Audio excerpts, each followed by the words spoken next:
Өлкөбүздөгү жаңылыктардын басымдуу бөлүгү кылмыштуулук тууралуу болуп жаткандай. Кыргызстанда кылмыштуулук чынында эле өсүп жатабы? Fact-check KG текшерип көрдү. Өлкөбүздөгү кылмыштардын саны акыркы 10 жылда 17,4%га өскөн. Бирок ошол эле учурда калктын саны дагы өскөн. Айтсак 2003 жылы ар бир 100 000 адамга 706 кылмыш туура келсе, 2023 жылы бул көрсөткүч 596га барабар болгон. Өткөн жылдардагыдай эле кылмыштуулуктун көбү эркектерге таандык. 2023 жылы 21694 кылмыш катталса, анын 18753 эркектер, 2941 аялдарга таандык. Башкача айтканда, бардык кылмыштардын 86,4% эркектер жасаган. Бардык кылмыштардын 42,5% уруулук, 21% алдамчылык, 4,4% бейбаштык, 3,2% баңги кылмыштары, 3% тоноо, 6% зордуктоо болгон.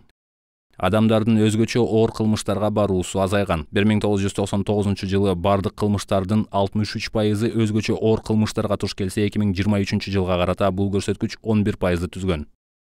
Соттолгондордун саны да азайган. 1999 жылы 39951 кылмыш жасалып, 17652 адам соттолсо, 2022 жылы 45091 кылмыш катталып, 5882 адам соттолгон. 1999 жылы 10818 адам кылмыштары үчүн абакка кесилсе, 2022 жылы бул сан 3616га барабар болгон. Ошол эле учурда кылмышкерди коомдук иштер менен жазалоо көрсөткүчү өскөн. 1999 жылы 10 гана адам жазанын бул түрүнө мажбурланган болсо, 2022 жылы бул көрсөткүч 412 кишиге барабар болгон.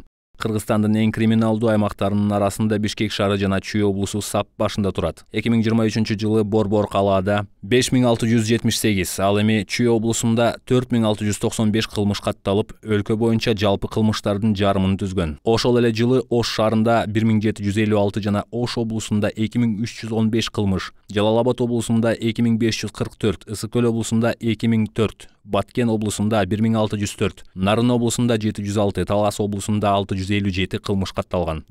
Жыйынтыктап айта турган болсок, ооба, өлкө боюнча кылмыштардын саны өстү, бирок калктын санына салыштырмалуу кылмыштар мурдагыдан азыраак катталууда. Кылмыштардын басымдуу бөлүгү уруулук жана алдамчылык.